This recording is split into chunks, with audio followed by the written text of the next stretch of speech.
1818 ഏതാണ്ട് 200 വർഷങ്ങൾക്ക് മുന്നേ മേരി ഷെല്ലി എന്ന 20 വയസ്സുകാരി എഴുതിയ ഒരു കഥ അതിനുശേഷം 400ഓളം സിനിമകളായും 200ഓളം ഷോർട്ട് ഫിലിംസുകളായും 300ഓളം TV സീരിയലുകളായും പല രൂപമാറ്റങ്ങളോടുകൂടിയും നമ്മുടെ മുന്നിൽ അവതരിപ്പിച്ച ആ ഒരു കഥ ഒരു മനുഷ്യന്റെ ഭ്രാന്തമായ ചിന്തയിൽ നിന്ന് എഴുതിയ ഒരു കഥയാണെന്ന് നമുക്ക് ഒരിക്കലും കാണാൻ സാധിക്കില്ല. കാരണം ആ കഥ മുന്നോട്ട് വെക്കുന്ന യാഥാർത്ഥ്യങ്ങളും ചോദ്യങ്ങളും സാധ്യതകളും അത്രയും ആഴമുള്ളവയാണ്. ഒരുപക്ഷെ അതുകൊണ്ടായിരിക്കാം 200 വർഷങ്ങൾക്ക് ശേഷവും ലോകത്തിലെ ഏറ്റവും മികച്ച എഴുത്തുകാരും സംവിധായകന്മാരും ഒക്കെ തന്നെ തങ്ങളുടേതായ ഒരു കാഴ്ചപ്പാടിൽ ആ ഒരു കഥയ്ക്ക് ഒരു ദൃശ്യാനുഭവം ഒരുക്കാൻ വേണ്ടി ഇപ്പോഴും ശ്രമിച്ചുകൊണ്ടിരിക്കുന്നത്. ആ ഒരു കഥയെക്കുറിച്ചാണ് നമ്മൾ ഇന്ന് സംസാരിക്കാൻ പോകുന്നത്. മേരി ഷെല്ലിയുടെ ഫ്രാങ്കൻസ്റ്റൈൻ ദ മോഡേൺ പ്രൊമത്തിയസ്. കഥയുടെ പേരിൽ നിന്ന് തന്നെ നമുക്ക് തുടങ്ങാം. Frankenstein or the modern Prometheus. എന്തുകൊണ്ടാണ് മേരി ഷെല്ലി കഥയിലെ നായകനായ വിക്ടറിനെ ഗ്രീക്ക് പുരാണങ്ങളിലെ പ്രൊമത്തിയസ് ദേവനുമായി ഉപമിക്കുന്നത്? അതറിയണമെങ്കിൽ നമ്മൾ ഗ്രീക്ക് പുരാണങ്ങളിലെ ഒരു കഥയെക്കുറിച്ച് അറിയണം. ദൈവങ്ങളുടെ രാജാവായ സ്യൂസ് ദേവന്റെ ഭരണകാലത്ത് ഭൂമിയിലെ മനുഷ്യർക്ക്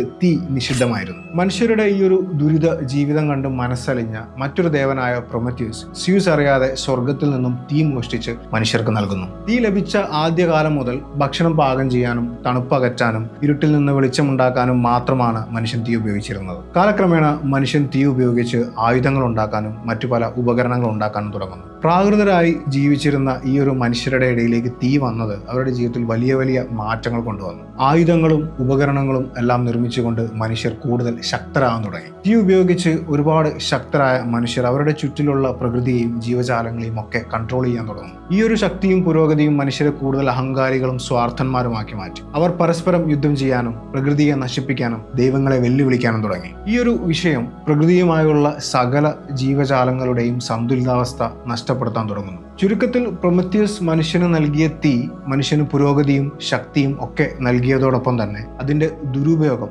ഭൂമിയെയും മനുഷ്യവർഗത്തിനെയും പൂർണ്ണമായി നാശത്തിലേക്ക് നയിക്കുന്ന ഒന്നായി മാറി. അങ്ങനെയെങ്കിൽ അത്തരത്തിൽ എന്തായിരിക്കും നമ്മുടെ നായകൻ വിക്ടർ ഫ്രാങ്കൻസ്റ്റൈൻ ചെയ്തത്? വിക്ടറിന്റെ അച്ഛൻ ലിയോപോൾ ഫ്രാങ്കൻസ്റ്റൈൻ ധനികനായ ഒരു പ്രഭുവും പ്രഗത്ഭനായ ഒരു ഡോക്ടറുമായിരുന്നു. ദൂരെയുള്ള ഒരു നഗരത്തിൽ ജോലി ചെയ്തിരുന്ന അച്ഛൻ വീട്ടിലെത്തുന്ന നാളുകൾ വിക്ടറിനും അമ്മ ക്ലേവ് ഫ്രാങ്കൻസ്റ്റൈനും അത്ര നല്ലതായിരുന്നില്ല. അമ്മയെ പല കാരണങ്ങൾ പറഞ്ഞ് ഉപദ്രവിക്കുന്ന അച്ഛൻ വൈദ്യശാസ്ത്രം പഠിപ്പിക്കുന്നതിനിടയിൽ വിക്ടറിന് തെറ്റുകൾ സംഭവിക്കുമ്പോൾ അവനെ അടിക്കുമായിരുന്നു. ആ ഒരു വലിയ വീട്ടിൽ കർക്കശക്കാരനായ അവന്റെ അച്ഛനേക്കാളും ഗർഭിണിയായ അവന്റെ അമ്മയോടായിരുന്നു അവന് ഏറ്റവും പ്രിയം. അവന്റെ അനുജൻ വില്യമിന് ജന്മം കൊടുക്കുന്ന വേളയിൽ അവന്റെ അമ്മ മരിച്ചു പോകുന്നു. അത് അവന്റെ കൊച്ചു മനസ്സിനെ വല്ലാതെ വേദനിപ്പിക്കുന്നു. കൂടാതെ അനുജനോടുള്ള അച്ഛന്റെ അമിതമായ വാത്സല്യവും അവനോടുള്ള അവഗണനയും അവനെ വല്ലാതെ വിഷമിപ്പിച്ചു. അച്ഛനും അമ്മയും സ്ഥിരമായി വഴക്കിടാറുള്ളത് കാണുന്നത് കൊണ്ട് തന്നെ അച്ഛൻ അമ്മയെ പ്രസവത്തിനിടെ കൊന്നതാണെന്ന് വരെ അവൻ സംശയിച്ചു. ആ ഒരു സംശയം ഒരിക്കൽ അച്ഛന്റെ മുഖത്ത് നോക്കി ചോദിക്കാൻ പോലും അവൻ മടിച്ചില്ല.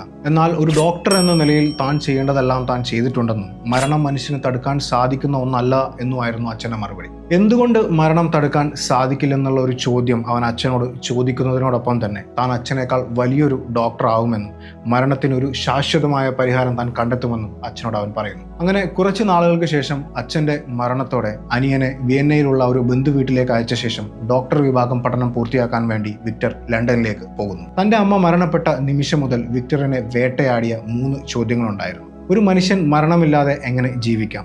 മരിച്ചുപോയ ഒരു മനുഷ്യനെ എങ്ങനെ പുനർജീവിപ്പിക്കാം? ഒരു മനുഷ്യന്റെ ശരീരത്തിലെ ഏത് അവയവത്തിലാണ് അവന്റെ ജീവൻ നിലകൊള്ളുന്നത്? അവന്റെ വൈദ്യശാസ്ത്ര പഠനകാലം മുഴുവനും അവൻ പഠിച്ചതും അന്വേഷിച്ചതും രഹസ്യമായി ഗവേഷണങ്ങൾ നടത്തിയതുമൊക്കെ ഈ ഒരു വിഷയത്തെക്കുറിച്ചായിരുന്നു. വർഷങ്ങൾ കൊണ്ട് അവൻ നേടിയെടുത്ത അറിവിന്റെയും കഠിനാധ്വാനത്തിന്റെയും പരീക്ഷണങ്ങളുടെയും ഫലമായി അവൻ ഒരു തിയറി ഉണ്ടാക്കിയെടുക്കുന്നു. മരിച്ചുപോയ മനുഷ്യരുടെ പ്രവൃത്തിയോഗ്യമായ ശരീരഭാഗങ്ങൾ ചേർത്ത് വെച്ച് അവരുടെ നാഡീ ഞരമ്പുകളിലൂടെ ഇലക്ട്രിസിറ്റി കടത്തിവിടുമ്പോൾ അവയ്ക്ക് ചലനങ്ങൾ ഉണ്ടാവുന്നതായി അവൻ മനസ്സിലാക്കുന്നു. കൂടാതെ ആ ഒരു ശരീരത്തിന് സ്വയം തീരുമാനങ്ങൾ എടുക്കാനും പ്രതികരിക്കാനുമുള്ള കഴിവുള്ളതായി അവൻ മനസ്സിലാക്കുന്നു. എന്നാൽ ഇലക്ട്രിസിറ്റി പ്ലഗ് ഔട്ട് ചെയ്യുമ്പോൾ ആ ഒരു ശരീരം നിർജീവമാവുകയാണ്. ശാശ്വതമായി ഒരു ശരീരത്തിന് ജീവൻ നൽകാനുള്ള വിക്ടറിന്റെ പരീക്ഷണങ്ങളുടെ ആദ്യ പടിയായിരുന്നു അത്. ലണ്ടനിൽ നടന്ന ഒരു ശാസ്ത്രമേളയിൽ സമൂഹത്തിലെ ചില ഉന്നതന്മാരുടെയും വിദ്യാർത്ഥികളുടെയും പ്രൊഫസർമാരുടെയും മുന്നിൽ ഈ ഒരു ഡെമോ വിക്ടർ അവതരിപ്പിച്ചു. ആ ഒരു തിയറിയുടെ അപകടവും അതിന്റെ പ്രവർത്തനവും മനസ്സിലാക്കി അവർ ഉടൻ തന്നെ അത്തരം പരീക്ഷണങ്ങൾ നിർത്തിവെക്കാൻ വിക്ടറിനോട് പറഞ്ഞു. ജീവൻ തരുന്നതും ജീവൻ എടുക്കുന്നതും ദൈവമാണ്. ഒരു സാത്താന്റെ വേലയാണ് നീ ഇപ്പോൾ ചെയ്യുന്നത് എന്ന് പറഞ്ഞുകൊണ്ട് അവരെല്ലാവരും അവിടെ നിന്നും ഇറങ്ങിപ്പോകുന്നു. ഇതെല്ലാം കണ്ടുകൊണ്ട് ആ ഒരു സദസ്സിൽ മറ്റൊരാൾ ഇരിക്കുന്നുണ്ടായിരുന്നു. ധനികനും ഒരു ആയുധ വ്യാപാരിയുമായിരുന്ന ഹെർലാൻഡർ. ആ ഒരു മേളയ്ക്ക് ശേഷം ഹെർലാൻഡർ വിക്ടറിനെ നേരിട്ട് കാണുന്നു. വിക്ടറിന്റെ പരീക്ഷണങ്ങളിൽ തനിക്ക് വിശ്വാസമുണ്ടെന്നും നീ ഈ പരീക്ഷണം തുടരണമെന്നും അതിനായി എത്ര പണം വേണമെങ്കിലും ഞാൻ മുടക്കാമെന്നും ഹെർലാൻഡർ വിക്ടറിനോട് പറയുന്നു. കൂടാതെ ഒരു പഴയ ആർമി സർജൻ ആയിരുന്ന ഹെർലാൻഡർ തൻ്റെതായ ചില ഗവേഷണങ്ങളിലൂടെ അയാൾ കണ്ടെത്തിയ മനുഷ്യന്റെ അനാട്ടമി വിഭാഗത്തിൽപ്പെടുന്ന ചില നിർണായകമായ വിവരങ്ങൾ വിക്ടറിന് കൈമാറുന്നു. ഹെർലാൻഡറിന്റെ ഈ ഒരു തിയറിയിൽ ഇംപ്രസ്ഡ് ആയ വിക്ടർ അയാളുടെ ഓഫർ സ്വീകരിക്കുന്നു. ഇതിനൊക്കെ പകരമായി നീ എനിക്ക് എന്തെങ്കിലും സഹായങ്ങൾ ചെയ്യേണ്ടി വരുമെന്നും സമയമാകുമ്പോൾ ഞാൻ അത് നിന്നോട് പറയാമെന്നും ഹെർലാൻഡർ വിക്ടറിനോട് പറഞ്ഞു. വലിയ അളവിൽ കറണ്ട് ശേഖരിക്കാൻ സാധിക്കുന്ന കൂറ്റൻ ബാറ്ററികളും മിന്നലിൽ നിന്നും വൈദ്യുതി ശേഖരിക്കാൻ സാധിക്കുന്ന സിൽവർ കണ്ടക്ടറുകളും കൂടാതെ ആ കാലത്ത് ലഭ്യമായ എല്ലാ മികച്ച സാങ്കേതിക വിദ്യകളും ഹെർലാൻഡർ ഒരു വലിയ ടവറിനുള്ളിൽ വിക്ടറിന് സജ്ജീകരിച്ചു കൊടുക്കുന്നു.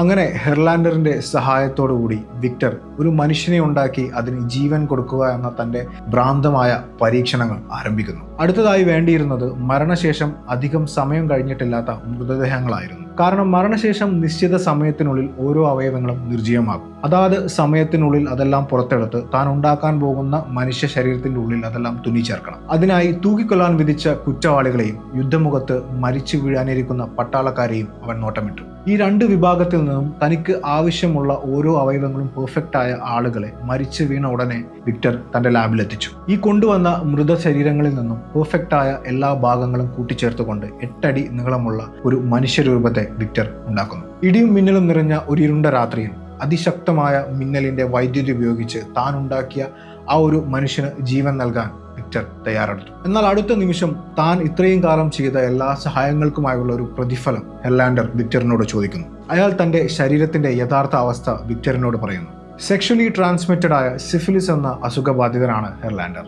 അനുനിമിഷം മരിച്ചുകൊണ്ടിരിക്കുന്ന ഹെർലാൻഡർക്ക് ഒരു ഡിമാൻഡ് ഉണ്ടായിരുന്നു. വിക്ടർ ഉണ്ടാക്കിയ ആ ഒരു മനുഷ്യ ശരീരത്തിന് തന്റെ തലച്ചോർ നൽകണം. അങ്ങനെയെങ്കിൽ അസുഖം ബാധിച്ച ആ ഒരു ശരീരത്തിൽ നിന്നും മോചനം നേടി തനിക്ക് ഒരു പുതിയ ജീവിതം തുടങ്ങാമെന്ന് അയാൾ സ്വപ്നം കണ്ടു. സിഫിലിസ് കാരണം നശിച്ചു തുടങ്ങിയ ഹെർലാൻഡറിന്റെ ശരീരഭാഗങ്ങൾ ഒന്നും തന്നെ ഇത്തരത്തിലൊരു പരീക്ഷണത്തിന് ഉപയോഗിക്കാൻ സാധിക്കില്ലെന്നും തന്റെ ഡിമാൻഡ് അംഗീകരിക്കാൻ സാധിക്കില്ലെന്നും വിക്ടർ ഹെർലാൻഡറിനോട് പറയുന്നു. അവിടെ അവർ തമ്മിലൊരു വാക്ക് തർക്കം ഉടലെടുക്കുകയും ആ ഒരു വാക്ക് തർക്കത്തിനൊടുവിൽ ഹെർലാൻഡർ മരിക്കുകയും ചെയ്യുന്നു. എന്നാൽ ഭ്രാന്തമായ തന്റെ പരീക്ഷണങ്ങളിൽ മുഴുകിയിരുന്ന വിക്ടർ അതൊന്നും വകവെക്കാതെ ആഞ്ഞടിച്ച ഒരു മിന്നലിന്റെ വൈദ്യുതി താൻ ഉണ്ടാക്കി വെച്ച ആ ഒരു ശരീരത്തിലേക്ക് കടത്തിവിടുന്നു. പക്ഷെ ആ ഒരു ശരീരത്തിന് ജീവൻ ലഭിച്ചില്ല. നിരാശയും ദേഷ്യവും അവനെ തളർത്തി. താൻ തോറ്റുപോയെന്ന തോന്നലിൽ തളർന്ന് അവൻ ഉറങ്ങി. പിറ്റേ ദിവസം രാവിലെ എണീറ്റ് കണ്ണു തുറന്നപ്പോൾ വിക്ടർ കാണുന്നത് ഭയപ്പെടുത്തുന്ന ഒരു രൂപത്തെയാണ്. താൻ കിടക്കുന്ന കട്ടിലിന്റെ എതിർവശത്തായി താൻ ഉണ്ടാക്കിയ ഭീകര രൂപം അവനെ തന്നെ നോക്കിക്കൊണ്ട് നിൽക്കുന്നു. ഭയവും ആകാംക്ഷയും സന്തോഷവും അവന്റെ ഉള്ളിൽ നിറഞ്ഞു. അവൻ വിജയിച്ചിരിക്കുന്നു. അവൻ ദൈവതുല്യനായ ഒരു സൃഷ്ടാവായിരിക്കുന്നു. ജനിച്ചു വീണ ഒരു കൊച്ചുകുട്ടിയെ പോലെയായിരുന്നു ആ ജീവിയുടെ പെരുമാറ്റം. നടക്കാനോ ഇരിക്കാനോ സംസാരിക്കാനോ ഒന്നും തന്നെ ആ ജീവിക്ക് അറിയില്ലായിരുന്നു. വിക്ടർ അതിനെ നടക്കാനും ഇരിക്കാനും സംസാരിക്കാനും ഒക്കെ പഠിപ്പിക്കാൻ ശ്രമിച്ചുകൊണ്ടേയിരുന്നു. എന്നാൽ വിക്ടറിന് ഒട്ടും തന്നെ ക്ഷമയില്ലായിരുന്നു.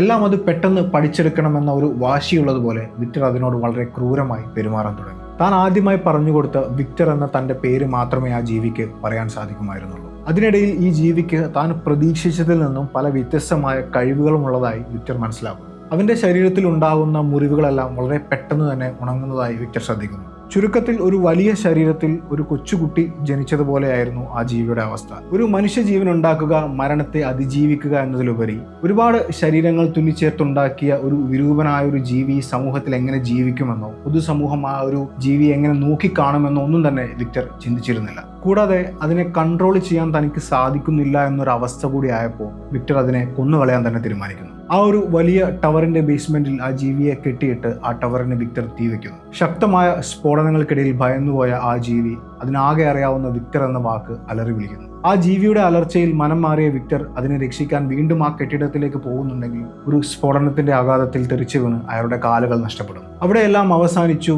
ആ ജീവി മരിച്ചു എന്ന ഒരു വിശ്വാസത്തിൽ വിക്ടർ തന്റെ അനുജനോടൊപ്പം പുതിയൊരു ജീവിതം ആരംഭിക്കുന്നു. എന്നാൽ യഥാർത്ഥത്തിൽ ഒന്നും അവസാനിച്ചിട്ടുണ്ടായിരുന്നില്ല. ആ ഒരു സ്ഫോടനത്തിൽ ടവറിനടിയിലുണ്ടായിരുന്ന ഒരു ദ്വാരത്തിലൂടെ ആ ജീവി നദിയിലേക്ക് രക്ഷപ്പെട്ടിരുന്നു. ഒരു ചെറിയ കുഞ്ഞിനെ പോലെ സംസാരിക്കാൻ പോലും അറിയാത്ത സാധുവായ ആ ഒരു ജീവി ഭൂമിയിൽ നരകതുല്യമായ ഒരു ജീവിതം ജീവിക്കാൻ ആരംഭിക്കുന്നു. ചെമ്മരിയാടുകളെ വളർത്തി ജീവിക്കുന്ന ഒരു കുടുംബത്തിന്റെ ഫാം ഹൗസിൽ അവരറിയാതെ അവൻ കയറിപ്പറ്റി. ഭൂമിയിൽ മനുഷ്യർ എങ്ങനെയാണ് ജീവിക്കുന്നതെന്നും എങ്ങനെയാണ് അവർ ആശയവിനിമയം നടത്തുന്നതെന്നും ആ ഫാം ഹൗസിൽ ഒളിഞ്ഞിരുന്നു കൊണ്ട് അവൻ പഠിച്ചു. രാത്രികാലങ്ങളിൽ അവരറിയാതെ അവർക്ക് വേണ്ട വിറകുകളും മറ്റും അവൻ ശേഖരിച്ചു വെച്ചു. ആരാണിതൊക്കെ തങ്ങൾക്ക് വേണ്ടി ചെയ്യുന്നതെന്നറിയാതെ ആ കുടുംബം അമ്പരന്നു. നല്ലവനായ ഏതോ ഒരു ആത്മാവ് കാട്ടിലുണ്ടെന്നും ആ ആത്മാവാണ് നമ്മളെ സഹായിക്കുന്നതെന്നും അവർ സ്വയം വിശ്വസിച്ചു. അതൊരു തുടർക്കഥയായപ്പോൾ ആ ഒരു ആത്മാവിന് വേണ്ടിയുള്ള ഭക്ഷണവും വസ്ത്രവും എല്ലാം അവർ പുറത്തു വെക്കാൻ തുടങ്ങി. മഞ്ഞുകാലം തുടങ്ങിയപ്പോൾ ആ വീട്ടിലെ എല്ലാവരും വേട്ടയ്ക്കായി പുറത്തേക്ക് പോയി. കാഴ്ചയില്ലാത്ത അവരുടെ മുത്തശ്ശൻ മാത്രമായിരുന്നു പിന്നെ ആ വീട്ടിലുണ്ടായിരുന്നത്. അത്രയും കാലം ആ ഫാം ഹൗസിൽ ഒളിച്ചു താമസിച്ചിരുന്ന ആ ഒരു ജീവി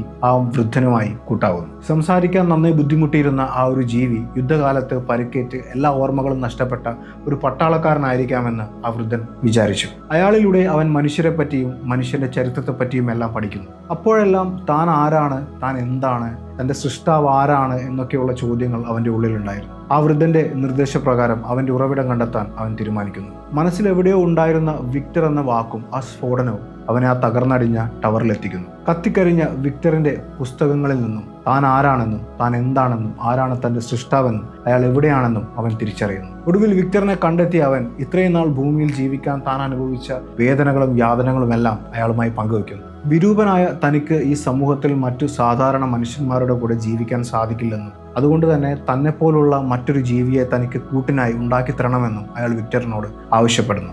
ആദ്യത്തെ പരീക്ഷണത്തോടു കൂടി തന്നെ ഒരുപാട് അനുഭവിച്ച വിക്ടർ ഇനിയൊരു പരീക്ഷണത്തിന് താൻ ഇല്ലെന്ന് ആ ജീവിയോട് പറയുന്നു. ജീവിക്കാൻ ബുദ്ധിമുട്ടുന്ന ഒരു മനുഷ്യനെ സംബന്ധിച്ചിടത്തോളം മരണം ഒരു അനുഗ്രഹമാണ്. എന്നാൽ തന്നെ ഉണ്ടാക്കിയ വിക്ടർ ആ ഒരു മരണം പോലും തനിക്ക് നഷ്ടപ്പെടുത്തിയെന്നും മരിക്കാൻ പോലും സാധിക്കാത്ത രീതിയിലുള്ള ഒരു സൃഷ്ടിയായി എന്തിനാണ് തന്നെ സൃഷ്ടിച്ചതെന്ന് വിക്ടറിനോട് അവൻ ചോദിക്കുന്നു. ഇവർ തമ്മിലുള്ള സംസാരങ്ങളെല്ലാം കേട്ട് ഓടി വന്ന വിക്ടറിന്റെ അനുജനും ഭാര്യയും ഇവർ തമ്മിലുള്ള സംഘർഷത്തിൽ കൊല്ലപ്പെടുന്നു. തന്റെ സഹോദരന്റെയും ഭാര്യയുടെയും മരണത്തിൽ വിഷമിച്ചിരുന്ന വിക്ടറിനോട് തനിക്കൊരു പങ്കാളിയെ ഉണ്ടാക്കി തരുന്ന കാലത്തോളം തന്നെ ഞാൻ ഉപദ്രവിച്ചു കൊണ്ടിരിക്കുമെന്നൊരു ഭീഷണി മുഴക്കിക്കൊണ്ട് ആ ജീവി അവിടെ നിന്നും പോകുന്നു. അതോടുകൂടി ആ ഒരു ജീവിയെ എങ്ങനെയെങ്കിലും കണ്ടെത്തി കൊന്നുകളയണമെന്ന് വിക്ടർ തീരുമാനിക്കുന്നു. ഒരുപാട് അലഞ്ഞതിനു ശേഷം വിക്ടർ ആ ജീവിയെ വീണ്ടും കണ്ടെത്തുകയും അവർ തമ്മിൽ വലിയൊരു പോരാട്ടം നടക്കുകയും ചെയ്തു. സാരമായി പരിക്കേറ്റ വിക്ടറിന്റെ കയ്യിൽ നിന്നും അവനെ കൊല്ലാൻ വിക്ടർ കൊണ്ടുവന്ന ഡൈനാമൈറ്റ് കയ്യിലെടുത്തുകൊണ്ട് ആ ജീവി വിക്ടറിനെ വെല്ലുവിളിച്ചു. ആ ഡൈനാമൈറ്റ് പൊട്ടി താൻ മരിക്കുകയാണെങ്കിൽ വിക്ടറിനെ വെറുതെ വിടാമെന്നും മരിച്ചില്ലെങ്കിൽ വിക്ടർ തനിക്കൊരു പങ്കാളിയെ ഉണ്ടാക്കി തരണമെന്നും പറഞ്ഞുകൊണ്ട് അവൻ ആ ഡൈനാമൈറ്റിനെ തിരികൊളുത്തി.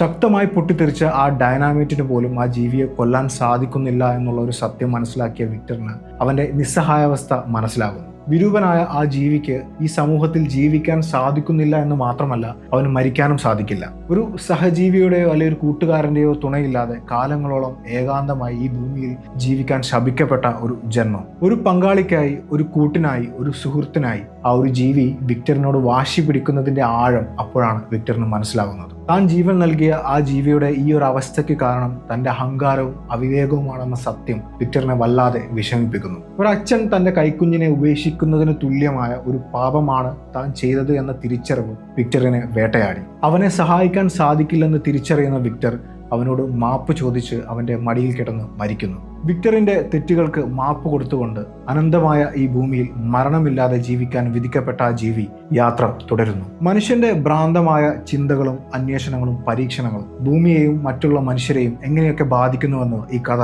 നമ്മോട് പറയുന്നുണ്ട്. ഒരു ജീവൻ സൃഷ്ടിക്കാൻ തുനിഞ്ഞിറങ്ങിയ വിക്ടർ തന്റെ മരണമാണ് യഥാർത്ഥത്തിൽ സൃഷ്ടിക്കുന്നത്. ഒപ്പം ഈ സമൂഹത്തിൽ ഒറ്റപ്പെട്ട് ഒളിച്ചു ജീവിക്കാൻ വിധിക്കപ്പെട്ട ഒരു മനുഷ്യനെയും. കാലത്തിന് മുന്നേ സഞ്ചരിച്ച മേരി ഷെല്ലി എഴുതിയ ഈ ഒരു കഥ ഒരുപക്ഷെ ഇന്ന് യാഥാർത്ഥ്യമായി കൊണ്ടിരിക്കുന്നു എന്ന് വേണം കരുതാൻ. AI റോബോട്ടുകളെയും മറ്റും സൃഷ്ടിച്ചുകൊണ്ടിരിക്കുന്ന മനുഷ്യൻ ഒരു വലിയ വിപത്തിനെയാണ് വിളിച്ചു വരുത്തുന്നത് എന്ന് നമ്മൾ ചിന്തിച്ചാലും തെറ്റു പറയാൻ പറ്റില്ല. ഈ വർഷം പുറത്തിറങ്ങിയ നെറ്റ്ഫ്ലിക്സിലുള്ള ഫ്രാങ്കസ്റ്റൈൻ എന്ന സിനിമയുടെ കഥ ആസ്പദമാക്കിയാണ് നമ്മൾ ഈ ഒരു നോവലിന്റെ കഥ പറഞ്ഞത്. ആക്ച്വലി ഈ നോവലിൽ കൂടുതൽ ലെയേഴ്സ് ഈ കഥയ്ക്കുണ്ട്. ഈ കഥ വായിക്കാത്തവർ നോവലായിട്ട് വായിക്കേണ്ടവർ നോവലായിട്ട് വായിക്കുക, സിനിമ കാണാത്തവരുണ്ടെങ്കിൽ സിനിമ കണ്ടു നോക്കുക.